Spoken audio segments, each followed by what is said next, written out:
આપણા ઉપર, આપણી કોળ ઉપર જે આપ વીતી ભણી આજે આપણ દરેક પંથોની અંદર હીજે કંઈક ને કંઈક કરી રહ્યા છે, આટલા બેઠા હીજે પણ આપણે મારું માનવું તારું છે કાંઈ બાકી રહેતું નથી, પણ જરૂરી સમાજ એમ કીધું એટલે ત્યાં બધી જ વસ્તુ હોય અને બધામાં આપણે જવું પડતું હોય. પણ ખરેખર આપણને આપણા તાવિયાડ પરિવારની અંદર જે જાગૃતતા કરવા માટે પોતાનો જીવ ઉમી દીધો, પોતાનું જીવન ઉમી દીધું, ત્યાર સુધી આપણને કોઈ ગંભળ. આજે અમે 14 વર્ષથી ડુંગરની અંદર અમારા દાદા તે જતા જતા, પણ એના ઉપરાંત વર્ષો પછી અમે 14 વર્ષના મેળા બાંધ્યા, 14 લાખ અમે ખર્ચો કર્યો, પણ 14 જણા હુદરેની એવી સ્થિતિ છે આપણાના કળજુગની અંદર. આજે દેખો દાદપુરની અંદર ભગવાને આયા કે સંત સાધુ માનો અમુકને એનો ગતાગમ નથી પડતો આપણને. હું વાત ભક્તિ ઉપર લઈ જાઉં, પણ મૂળ મુદ્દો જ આપણો છે. આપણા ખોટી થઈએ તો હું કાં થઈ જાય છે, મતલબ કે દાદપુરની અંદર જે અવતરણ થયું અને જોગમાં જ્યોતિષ સ્વરૂપ નામ ધારણ કર્યું, એ 1984ની અંદર લગભગ આપણા ગુરુ અને ગોરાણી જીત માતા 1.25 મહિનો તપસી તૈપ અને એક બેઠક કે 1.5 મહિના સુધી નિકળંગી પાઠનું પૂજન કર્યું.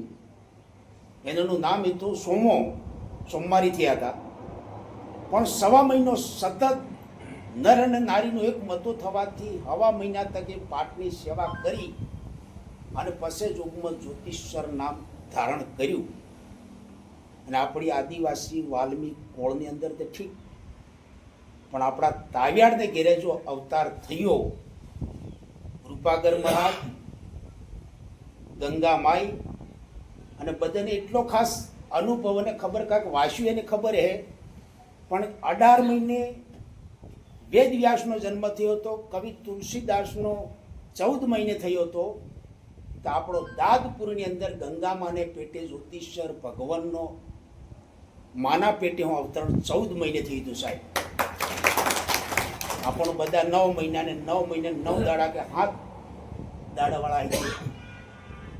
હવે એ વ્યક્તિ કાંઈ આવી, કેકમ થઈ, હું થયું, બીજા કહેતા હે તો વાતે બીજી હે ને આગો બીજી કા લઈ જાય, પણ મૂળ ડેટ ઈ ગઈ આપણી.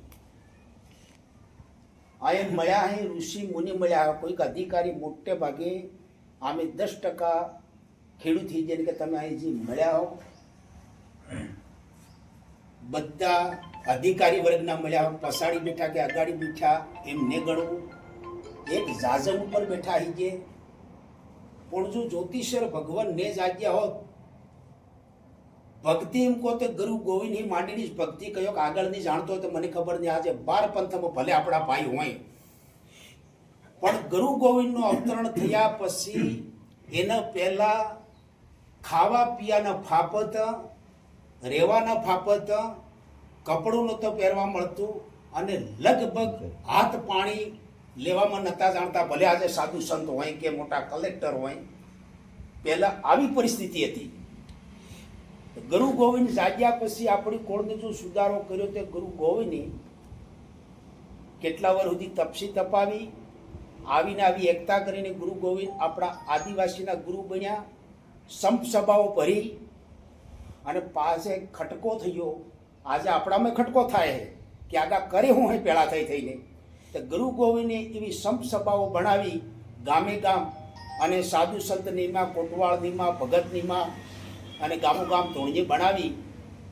અને પછી આપણો સુધારોનો જે વસન આજે જો કિના કેરની અંદર કલેક્ટર હે, ડૉક્ટરો હોય, MLA હોય, સાંસદો હોય, કોઈ નેતા હોય અને સારી ડિગ્રી પ્રાપ્ત કરી અને ભણ્યા હે, ભગતને તાંસ થયેલા તમને આ સત્ય હકીકત. અને આપણા ગુરુ ગોવિંદનું અને આપણા જ્યોતિષરનું જે વસન કદાચ તપાસ કરી લેજો કે જે MLA અને સાંસદ બન્યા હતા ગુરુ ગોવિંદની ધોણી હતી કે નહીં. અને જેને ઘરમાં કલેક્ટર ડૉક્ટર એન્જિનિયર જે બન્યા છે એના આસપાસમાં ગુરુ ગોવિંદની અથવા જ્યોતિષરની સ્થાન હતું કે નહીં. જાણ્યા પછી આપણે જ્ઞાન પ્રાપ્ત કરવા માટે દરેક પંથોની અંદર દરેક વસ્તુ જાણવા માટે દરેક જગ્યાએ જવું પડે. પણ જોગ ચોથાની અંદર જેવી વાલમ ઋષિનું અવતરણ થયું, વાલ્યો લૂંટારો હતો, એને 12 ને 24 વર્ષનો નેમ લીધો. જ્યારે નારદજી મળ્યા કે વિષ્ણુ ભગવાન મળ્યા ત્યારે તો હું નહોતો કે ખબર નહીં મતલબ, પણ એને મળવા થકી એક જ્ઞાન પ્રાપ્ત થયું. અને જ્યારે લૂંટ કરતા હતા, લૂંટ કરતા કરતા એમ કહેવામાં આવે કે મેં વધારે સાંભળેલું હોય પણ હું જરીક ટૂંકો બતાડીને કહું કે 70 મણ કીધેલું સાંભળેલું હોય, પણ 70 કિલોનો કુવાડો વાલમ ઋષિ પાસે હતું. જ્યારે તરતી પર નાખતા ત્યારે ધૃતિ પણ ધ્રુજી જતી હતી. તો નારદ મુનિ મળવાથી કે આ બધું પાપ કરે હતું, પણ આનો ભાગીદાર કોણ હે? પેલા લૂંટવા હારું પેલે પકડ્યા હતા, પણ પછી જ્ઞાન લાગી ગયું અને વડલાની વડવાઈ પાડીને બાંધીને પેલા નારદજીને પાછા ગયા અને પોતાની મા બાપને પૂછ્યું કે હું આટલો બધો ખોખાર મારું, હું લૂંટું અને ધન લાવું, એના ભાગીદાર તમે ખરે કેમ? કીધું કે બેટા તારે જીવાડવાનો તારો અધિકાર હે, અમે તે જે આ લઈ ખાઈએ અમે પાપના ભાગીદાર નહીં મળીએ. ભાઈને ભાભીને પૂછ્યું, પોતાની પત્નીને પૂછ્યું, બધે ના કીધું કે તમારો અધિકાર હે અમને જીવાડવાનો, અમે ખાઈએ અમે પાપના ભાગીદાર નહીં. તારે વાલમ ઋષિ ગુરુ લાગ્યા અને જે જગ્યાએ એગા બેઠા હતા રાફડો લાગી ગયો અને 24 વર્ષ તપસ્યામાં જતો રહ્યો, પૂરા શરીર ઉપર રાફડો થઈ ગયો. બીજા કે આ હું કથા માંડી, આને પણ કથા જરીક બધા જાણે, પણ આપણે એને અવલોકન કરવું પડે. પછી માલિકનું સિંહાસન ઢોલ્યું, શબ્દ આવ્યો રામ રામ, પણ મરા આવડતું, મારવાનું કામ કરતા એટલે મરા શબ્દ એમ કરતા કરતા રામ રામ થઈ ગયું. માલિકનું સિંહાસન ઢોલ્યું અને સૌ પ્રથમ આની પૃથ્વી પર જો રામના એક જન્મ પહેલા 1000 વર્ષ પહેલા માલિકે ત્યાં આવીને છોડ્યા અને પછી કીધું કે માંગ વાલમ ઋષિ માલિકનું સિંહાસન ઢોળવાથી ભગવાને પોતે આવીને કીધું કે તું માંગે. તારે વસન માંગ્યું તું, કીધું કે વાલમ ઋષિ તને અન્ન ધનના ઢગ કરી આલો, રાજ બીજ આલો, તારે હું જુગે. ભગવાને કીધું કે રાજપાટ ઠાઠ ગાદી ગજર નેસમ નગાર ભાલા તરસુ સડી સંબર હોળે હણગાર આલો, કે ભાવસી આના હમદાને મારે શું કરવું? પછી કીધું કે આદુ જોગની અંદર તમે મોટી કોમની અંદર અવતરણ કર્યું, પણ મારી કોળમાં તમે કાળી પધારો, આ વસન માંગ્યું. તારે ભગવાને કીધું કે જા ચોથા યુગની શીલી વારીમાં વાલમને ઘેરે ઝરણીએ ઝોપડે માલિક પોતે અવતાર થઈ આની ઓળખાણ છે. આથી ઈ વારો દાડો ફરતો જે 9 અવતાર થયા એ માલિકે સબનું કાર્ય કરતા કરતા છેલ્લો અવતાર રાણુજાની અંદર માલિકે પકડ લીધી અને જન્મ લીધો. માલિક કોઈને પેટે જન્મ નતા નહીં લેતા, ડાયરેક્ટ આવ્યા. પણ પછી પરમાત્માએ તાહી જે પેલો વસન માંગ્યું કે તને રાજપાટ ઠાઠ ગાદી ગજરા નેસર નગર ભાલા તરસુ સડી સમર હોળે હણગાર આલું, કે ભાઈ રાજપાટ ભાલા તરસુર સડી સમર હોળે હણગાર કેને ઘેરે? તો પછી રાજા બાસ્તાને ઘેરે એવો પલટો મારી અજમલ ઘેરે પરમાત્મા ખુદ અવતરણ કર્યું, એને લીલા કરવેથી કરી અને પછી માલિક તાહોજી બધો પડાવે તો લઈ અને બીજો અવતાર બેણેશ્વરની અંદર જે માવજી મહારાજ તરીકે હવાઓ ગાવોનું ટાંડું સાર્યું ને જોનો બાવક અને જનોઈ હતી, વાણિજ્ય બામણોને ઘેરે જનોઈ હતી અને જે વેદ મંત્રો તંત્ર મંત્ર હતા એ તહાં ઉઠાવ્યા અને ખેલ કરીને વાલમ ઋષિ તહાં પાછા રવાના થયા.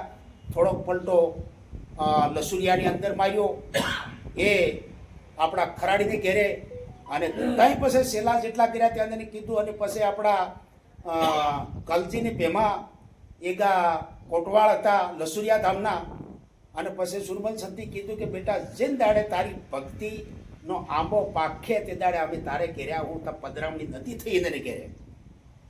આથી એ ભક્તિ કરતા હતા ને પછી ભક્તિ કરતે પછી જે દાડે ગુરુ ગોવિંદ બાવસીનું પ્રગટીકરણ પહેલાં પછી થયું, બીજે નંબર ત્રીજે નંબર ગોવન બેસરગીરીને ઘેરે બેડસાની અંદર, અને એ કામો નામો કરીને બધા ગામોમાં ધોણજી ગુટ્ટા સેલા કલજી ભીમાને ત્યાં ગયા અને તારે હાથ પાઈ વાવડી ગુટ્ટા હતા અને વાવડી પાણી નહોતું આવતું. પછી ફરતા ફરતા ગુરુ ગોવિંદ ત્યાં ગયા અને કલજીને ભેમાને ઘેરે કાળુનો લડકો તે દાડે પાઠ પૂજન કર્યું તે દાડે મરણ પામ્યું એમ કહેવામાં. અને પેલા હતા લસુરિયા ગામના કોટવાળ અને પછી બાપસીજી કીધું કે રાતના બારે કે લોટી ભર લાવો. સમાચાર મળ્યા માધુગીરી જેવા મહારાજ બધા બેઠેલા અને કે લોટી ગંગાજળની લાવો અને આપણે સંડકાપ કરીએ અને ભગવાનને પ્રાર્થના કરીએ. આથી ગુરુ ગોવિંદને પછી રાતના બારે લોટી લઈને કાઢ્યા. આથી પેલે કુવામાં તો પાણી હતું ને પછી જ્યાં તો પછી ગંગા ઉપર આવી અને લોટી જળ લાવ્યા કે બાપસી આથી હુકું હતું અમે હોકા જઈએ તો પેલું તમે જોતે ખરા. આથી ગંગાની લોટી લાવ્યા, લડકો સજીવન કર્યો, પાઠ પૂજન કર્યું અને એ કલજી ભીમાવાળી વાત પૂરી થઈ. અને જે 1,80,000 મેટ કોટવાળ હતા તે હતા.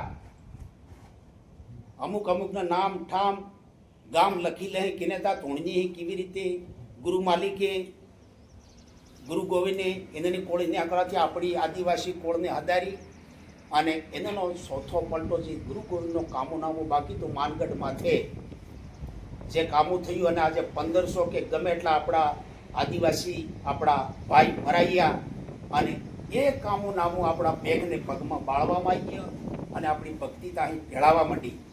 એનું પાછું ધીરે રહીને આયોજન માલિક જે આપણા રૂપાગર મહારાજ ગુરુ ગોવિંદના કોટવાળ હતા તે તાહું જે કોટવાળ છેલ્લા મસીની મિટિંગ ભરવામાં આવી તે દાડે 12 તે બોકડા 12 બોકડજી 12 રેંડા 12 રીંગજી કુકડા કુકડજી આવા 12 જોડતા બાંધીએ ને 12 ધનુષ પૂરવામાં આવ્યા. અને પછી બાપસીજી કીધું કે સૂર્યની અંદર પછી બાણ પૂર્યું ને કંકુને કેસરને પગલે પડીને પછી કીધું કે આજે વારો દાડો મારો પૂરો થાય હે અને આજે તમને નેમ નીતિ પડાવી હે એનું પાલન કરજો અને પોતપોતાને ઘેરે જઈને હુએ જો આજે રસ્તામાં કોઈ હુએતા ને હો તો રૂપાગર મહારાજ બધા વાટે અહીંયાથી પેદલ યાત્રા જતા હતા બધા એટલે ત્યાં વળતા અહીંયાથી બધા મામનતા ફજનતા વાટમાં પડ્યું ને ત્યાં હુતા પણ રૂપાગર મહારાજ કાંઈ હુતા ને પછી એનાની ઘેરવાળા માતાજીને કીધું કે ચાલ હું આવી ગયો હું પ્રભાતી પોરોમાં પૂરી દાડો ને રાત હિંડ્યા ને પછી દાદમાં પોસ્યા ને પછી ઝાપાની અંદર જઈને કીધું કે 5 દિવસનું વધમણું કરીને માતાજી વધમણું કર્યું. આથી એનું ફળ પ્રાપ્ત થા પછી બાપસી ગયા ને એ કામો નામોનો લેખ જોરજી નાથુરામજીના ડોહા કને જોરજી મહારાજ કને લેખ લખ્યો થકો હે. બરજડિયામાં લખ્યો થકો હે. અમારા પીપલાળામાં રામજી મહારાજ હતા એને કને લખ્યો થકો હે કે જે દાડે ગુરુ ગોવિંદનો લખાવેલો લેખ વાંચશે અને એ સોપડો બી એના મળદા ઉપર થઈને તમે જો પસાર કરી દો તે મળે ભૂવો મળદ પણ સજીવન થઈ એવો લેખ લખ્યો થકો. ગુરુ ગોવિંદનો લેખ છે ચોથા યુગમાં શું થવાનું હોય, કેવી રીતે થવાનું હોય, કળયુગનો કેવો પ્રભાવ પડવાનો હોય. હમણાં બધા કહે કે મારે મકી ઉરવાની પણ તમે મકી તમે ઉગાડે એવા ખરા પૂછું. આપણા બેઠા એની વાત કરું. ઉપરવાળો 12 મેઘ 13 વીજળો અંદ્ર રાજા પાણી પવન નહીં આવે તો આપણી કોઈ તાકાત નહીં. બધે 2 વખત મકી ઉરીએ બધા કઈક ને ઉરીએ મતલબ દાદમાં બાવસીજી હું નામું કામું કર્યું આપણા આદિવાસી વાલ્મીકી કોળમાં કરે પણ આપણા તાબ્યારને ઘેરે ખાટલો અબડાયો હોય તે આપણે કેવું રહેવું પડે. કીધું કે મેં આદિવાસી વાલમ કોળકા ધણી મેં હું